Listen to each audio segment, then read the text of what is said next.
Les titres du journal face à ces hôtes du lycée d'excellence. Le président de la République, M. Mohamed Ould-Cheikh Al-Ghazouani, déclare que son projet de société est fondé sur la justice sociale, la cohésion, l'unité nationale et l'état de droit. Le ministre de l'Hydraulique visite des installations hydrauliques à Kifa, Tintan et Kobeni et annonce le lancement d'un plan d'urgence pour le forage de puits supplémentaires.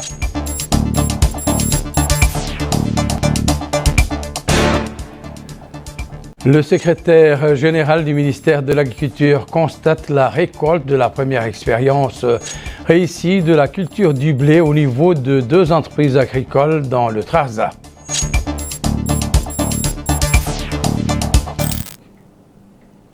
Mesdames, Messieurs, bonsoir et bienvenue à cette édition du journal. C'est sur vos épaules que repose la responsabilité de compléter et de consolider les piliers du projet de société que nous œuvrons à mettre en place aujourd'hui. Déclaré le président de la République à ses jeunes hôtes, les élèves des familles du registre social du lycée d'excellence, au terme d'un iftar qu'il a organisé hier en leur honneur et à celui de leur équipe pédagogique et de leurs parents. Le chef de l'État a saisi cette occasion pour appeler le projet de l'école républicaine et l'intérêt qu'accordent les pouvoirs publics à un enseignement égalitaire et de qualité pour tous les enfants du pays. Récit de Bokar Baylaba. La rencontre du président de la République, M. Mohamed Ould-Cheikh Al-Ghazouani, avec ce groupe d'élèves qui, sous ses instructions, s'inscrit dans le cadre des efforts visant à prendre en charge les segments vulnérables de la société et œuvrer pour améliorer leur accès aux différents services disponibles pour tous les citoyens du pays. Ainsi, l'école républicaine est l'un des principaux piliers de la réforme éducative souhaitée, d'autant plus qu'elle offrira de multiples opportunités et possibilités, à commencer par le renforcement de l'unité nationale, de la cohésion sociale et l'édification d'un système éducatif global et de qualité qui permettent à chaque enfant en âge de scolarité de s'inscrire dans une école publique moderne qui prépare les générations futures à assumer leurs responsabilités envers le pays en étant capables de s'adapter aux mutations de l'époque. Cet iftar reconnaît la persévérance des élèves en général, les encourage à réussir et crée une atmosphère de compétition positive entre eux en les incitant à redoubler d'efforts pour acquérir davantage de connaissances. Et à cette occasion, le président de la République, M. Mohamed Ould-Cheikh Al-Ghazouani, a prononcé un discours dans lequel il a évoqué le projet de l'école républicaine et l'intérêt qu'accordent les pouvoirs publics à un enseignement égalitaire et de qualité pour tous les enfants du pays. Le président de la République a d'abord félicité les élèves et à travers eux la famille éducative et tout le peuple mauritanien à l'occasion du mois béni du Ramadan. Il a également félicité les élèves pour leur entrée dans d'excellentes écoles et les exhortant à l'assiduité et à la persévérance, soulignant qu'ils sont l'espoir de la nation et le pilier de son avenir. Il a indiqué que sur les épaules des élèves que repose la responsabilité de compléter et de consolider les piliers du projet de société que l'État œuvre à mettre en place. Il a déclaré que ce projet de société fondé sur la justice sociale, la cohésion, l'unité nationale, l'état de droit et les institutions et le développement global et durable. Le président de la République, M. Mohamed Ould-Cheikh Al-Ghazouani, a affirmé que la réussite de cet ambitieux projet dans ses différentes dimensions demeure tributaire de la capacité à construire un système éducatif qui offre à tous les enfants, dans des conditions égales et de qualité, une éducation efficace et efficiente, conformément à l'objectif de l'école républicaine. Dans ce cadre, il a déclaré qu'une initiative a été lancée pour accroître l'accès des enfants issus de familles du registre social aux écoles primaires et secondaires d'excellence, en attendant que le projet de cette école républicaine soit parachevé et que l'égalité des conditions et des chances en matière d'éducation devienne la norme. Le président de la République a exprimé sa joie du succès de cette initiative qui découle de sa ferme conviction que l'école est l'outil principal pour améliorer les conditions de l'individu, de la famille et de la société et qu'elle est la voie la plus directe vers la justice sociale, vers une société harmonieuse porteuse d'un développement économique global et d'une prospérité partagée. Il a rappelé que les élèves couverts par ce programme ont bénéficié de bourses et de cours de rattrapage et ont été dotés de tous les outils scolaires et de moyens de supervision et d'encadrement appropriés. Il a annoncé que l'État continuera à approfondir et étendre ce programme afin que tous les enfants aient un accès égal aux écoles d'excellence sans affecter négativement le niveau et l'efficacité de ces importantes écoles. Le président de la République a indiqué que la décision de faire de l'école républicaine un succès est irréversible et l'État redoublera d'efforts dans la prochaine phase pour fournir toutes les conditions nécessaires à sa réussite. Il a saisi cette occasion pour lancer un appel à tous les élèves, aux enseignants, aux encadreurs et à toutes les forces vives pour qu'ils redoublent d'efforts afin de contribuer efficacement au succès de l'école républicaine. C'est à ce prix que le pays gagnera le pari du développement harmonieux sur des bases saines et durables. Enfin, le président de la République, M. Mohamed Cheikh Al-Ghazouani, a déclaré qu'on ne peut admettre que le système éducatif serve de creuset d'enracinement des disparités dont l'élimination est au centre des objectifs les plus importants de la mission éducative. S'exprimant au nom du corps enseignant, le directeur du lycée d'excellence, Sidi Mohamed Mohamed, est revenu sur la réalité de cette promotion, leur niveau et les cours de rattrapage qu'ils ont suivis afin de les mettre au niveau de leurs homologues. Il a salué cette initiative qui s'inscrit dans le cadre des efforts entrepris en faveur des couches vulnérables de la société et pour favoriser l'accès de leurs enfants aux différents niveaux d'éducation.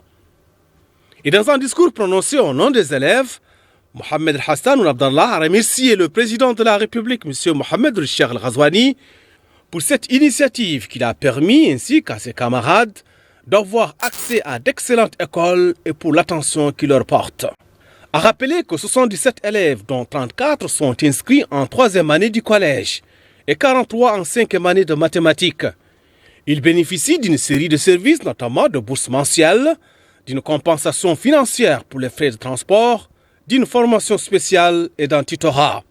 Au cours des 4 dernières années, le département de l'éducation nationale a bénéficié d'investissements qualitatifs, notamment la construction du milieu de salles de classe, le recrutement de centaines de professeurs et d'enseignants, la construction de nouveaux collèges et l'extension des parrainages scolaires afin d'améliorer l'accès à l'éducation pour les segments vulnérables de la société.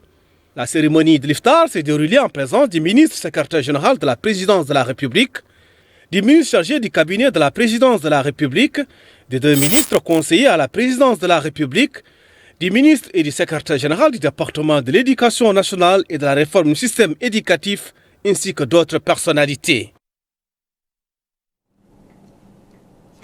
Le ministre de l'Hydraulique et de l'Assainissement poursuit sa tournée d'information et d'inspection à l'intérieur du pays. Ismail Dimoun Ould Abdel Fattah a visité aujourd'hui le projet d'approvisionnement de la ville de Kifa en eau potable à partir de la localité de Bougadoum ainsi que d'autres équipements hydrauliques. Aminata Khan. À peine foulé le sol de la wilaya du Brakna, le ministre de l'Hydraulique et de l'Assainissement s'est rendu au niveau du site d'approvisionnement de la ville de Kifa en eau potable située dans la zone de Bougadoum. Le ministre était accompagné du wali de la wilaya de la Saba, Abderrahman Ould Hassan. Sur place, il a pu s'enquérir de la capacité du réservoir qui est de 200 mètres cubes et du champ de captage dans la zone de Bougadoum d'une capacité de 500 mètres cubes ainsi que des travaux en cours pour creuser des canalisations d'eau en provenance de la ville. Le ministre, en marge de sa visite, a indiqué que l'objectif de cette visite était de s'enquérir de l'état d'avancement des travaux du projet d'alimentation en eau potable de la ville de Kifa, qui va désormais atteindre 2000 mètres cubes par jour, notant que des problèmes techniques ont été remarqués. Il a déclaré qu'ils seront surmontés dans un proche délai.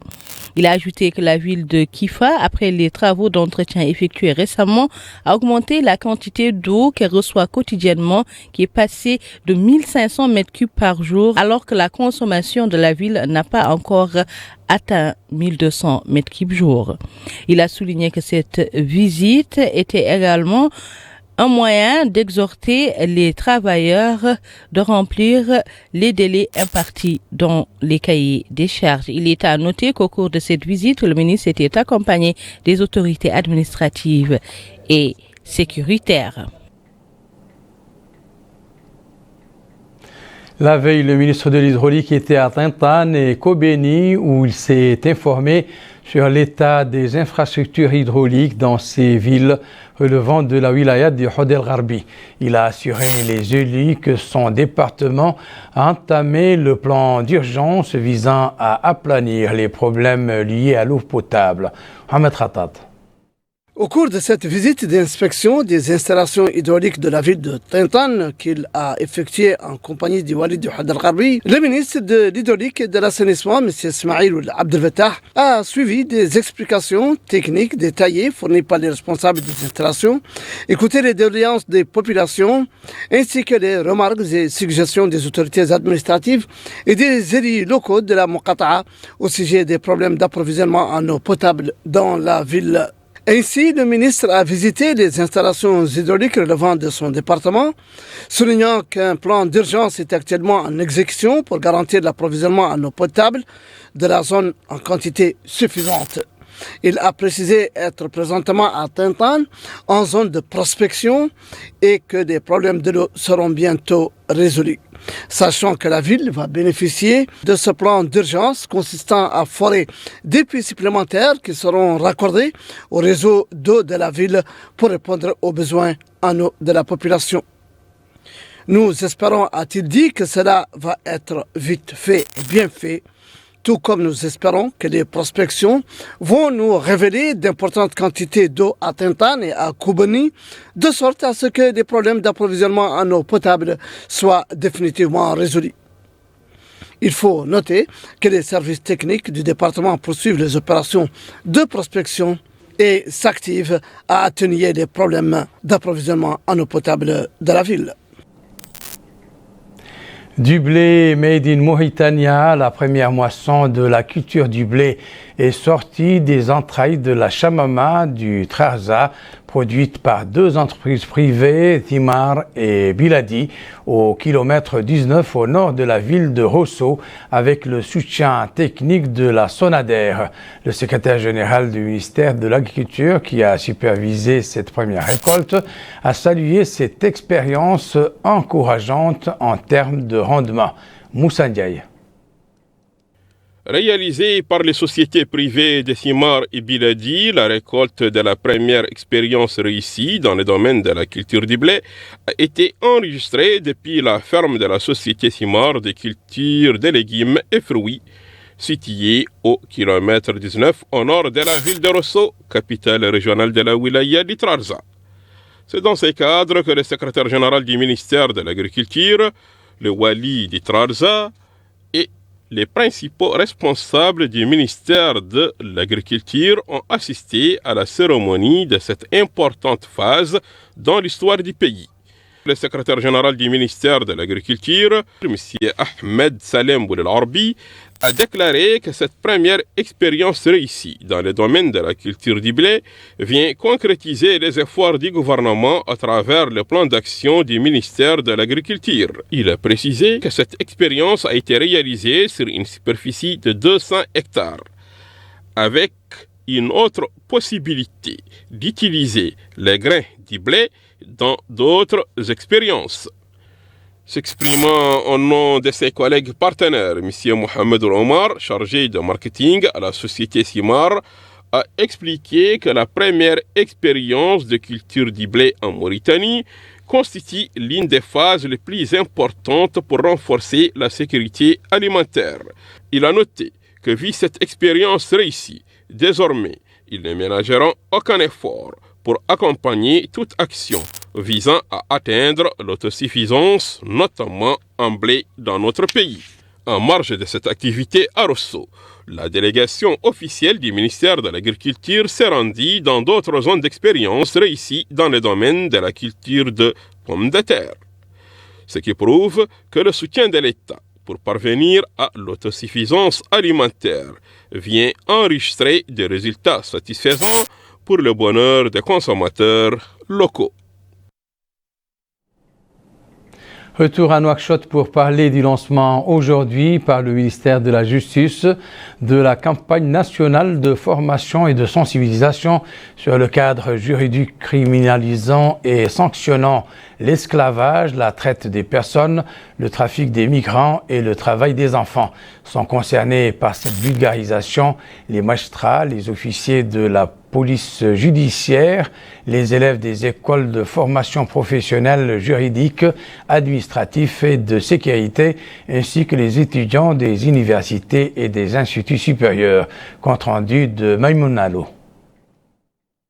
Cette campagne nationale de formation, de sensibilisation sur le cadre juridique d'incrimination, de répression des actes d'esclavage, de traitement des personnes, de trafic des migrants et du travail des enfants pour la session 2023-2024 a pour objectif de diffuser et de généraliser les textes juridiques pertinents à adapter précisément aux faits, à prendre les mesures nécessaires pour suivre les auteurs de ces crimes et protéger les victimes et à infliger les sanctions appropriées et dissuasives au bourreau.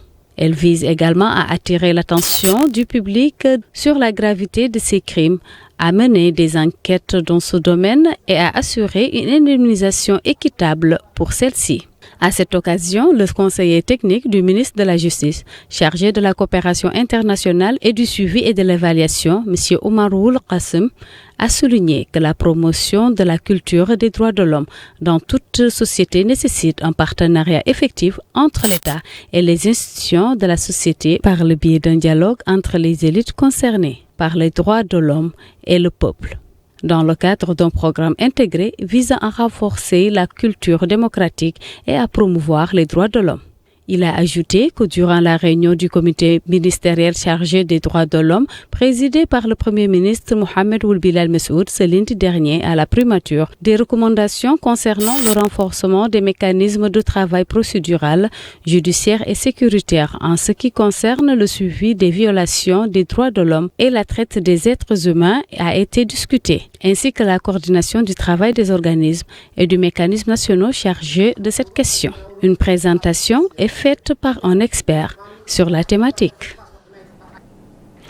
La conférence religieuse dite Rawdatou Siyam de ce 9e jour du mois sacré était animée par le Waqih Mohamed Abdelrahman Ould Ahmed d'Oulveten qui a abordé le thème sur le Ramadan et le Coran, tandis que le volet sanitaire de cette conférence était centré sur la gynécologie obstétrique présentée par Dr Ahmed Baba Abdeljelil, spécialiste du domaine. Le point avec Moussa Ndiaye. Cette conférence quotidienne est dans sa 9e journée du mois béni du Ramadan de 1445 de l'Hégire. Son thème est le Coran et le Ramadan. C'est un exposé que Fadilat al-Allama Mohamed Abdelrahman Ould Ahmed a présenté ce jour 9 Ramadan à la mosquée de l'Arabie Saoudite à Nouakchott. Au cours de son exposé, le conférencier a mis l'accent sur l'importance de prendre en compte le livre sacré, notamment durant le mois béni du Ramadan. Il a illustré son intervention par le Coran et ses versets liés au Ramadan. Le Ramadan, dit-il, est le mois où le Saint-Coran a été révélé à Mohammed, paix et salut sur lui. Volet santé. Au cours de cette conférence quotidienne de Rawdatou Siyam, Ramadan et allaitement, est un sujet qui a intéressé plusieurs fidèles. La question est, certaines mamans se demandent si elles peuvent continuer à allaiter leur bébé durant le Ramadan. Une partie de la réponse a été évoquée par Dr Ahmed Baba Ould Abdeljelil. Il dit ce qui est recommandé, la femme ne doit pas jeûner durant la première période de l'allaitement. Selon des conseils, dit-il, les 6 premiers mois de l'allaitement est une période qui doit être réservée uniquement au bébé. Face à cet exposé du docteur Ahmed Baba ou Abdeljelil, plusieurs questions sont posées. Faire le ramadan, est-ce qu'une femme qui allait peut gêner? Quel impact sur le lait maternel? En réponse, les fidèles présents à cette conférence quotidienne à la mosquée de l'Arabie Saoudite de Nouakchott ont eu droit à des débats riches et variés au cours de cette 9e journée du mois béni du Ramadan de 1445 de l'Hégire. On aborde à présent la situation des marchés et leur approvisionnement en denrées de première nécessité, particulièrement les plus sollicités durant le mois de Ramadan. Pour rendre les produits alimentaires accessibles aux citoyens, les autorités pourvoient les foires des légumes locaux de ces denrées à des prix subventionnés. Melika Narli. Les légumes dans les marchés de Nouakchott est en hausse, particulièrement en cette deuxième semaine du mois béni du Ramadan. Les légumes constituent la base des repas confectionnés, ainsi qu'en témoigne ce vendeur qui déclare que le marché est bien approvisionné en légumes de tout genre. Le kilo de tomates qui était à 200 est aujourd'hui à 160. Cela constitue, dit-il, une baisse de prix non négligeable. De ce fait, remplir le panier de la ménagère est aisé. Les prix des légumes se stabilisent après avoir connu une hausse notable au cours des premiers jours du Ramadan, d'autant qu'aux légumes importés s'ajoute la production locale. Cette femme indique que les prix sont raisonnables. Cette hôte souligne que les prix sont à la portée des bourses. Les tomates sont à 200 guillas, les navets à 80. Pratiquement tous les légumes sont à 200 guillas le kilo.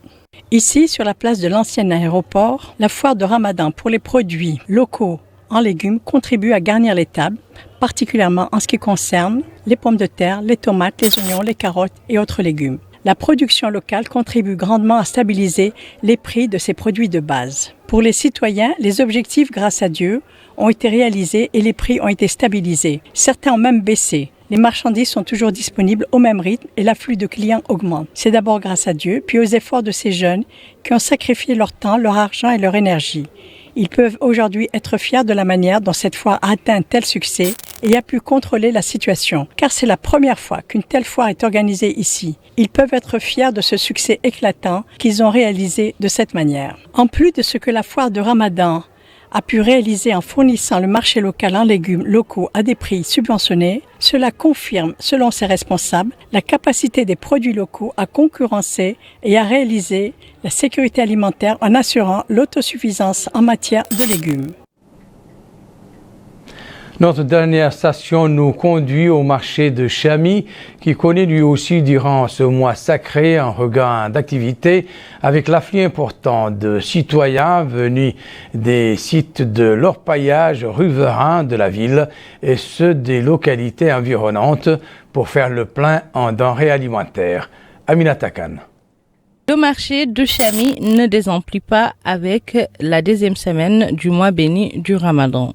Le marché reçoit quotidiennement les habitants qui proviennent du site d'orpaillage, mais également des résidents de la ville de Chami. Ce chauffeur a déclaré à notre micro que tous les aliments nécessaires sont disponibles, mais que les prix varient au gré des vendeurs. Cet autre indique que les fruits, les légumes et la viande rouge sont disponibles en quantité suffisante. Cependant, elle demande aux autorités de veiller à la surveillance des prix car la spéculation est de mise dans cette ville. Cet autre abonde dans le même sens, indiquant que les prix des dattes, légumes, viande varient d'un commerçant à un autre, d'où l'importance, dira-t-il, de contrôler la spéculation de ces prix. Enfin, ce résident de la ville de Chami a indiqué que l'on retrouve généralement chez la table du jeûneur des dattes, des pommes de terre et des oignons, mais également de la viande qui sert de méchoui bien de chez nous. À présent, le rappel des principaux titres de cette édition. Face à ces hôtes du lycée d'excellence, le président de la République déclare que son projet de société est fondé sur la justice sociale, la cohésion, l'unité nationale et l'état de droit. Le ministre de l'Hydraulique visite des installations hydrauliques à Kifar, Tintan et Kobeni. et annonce le lancement d'un plan d'urgence pour le forage de flux supplémentaires.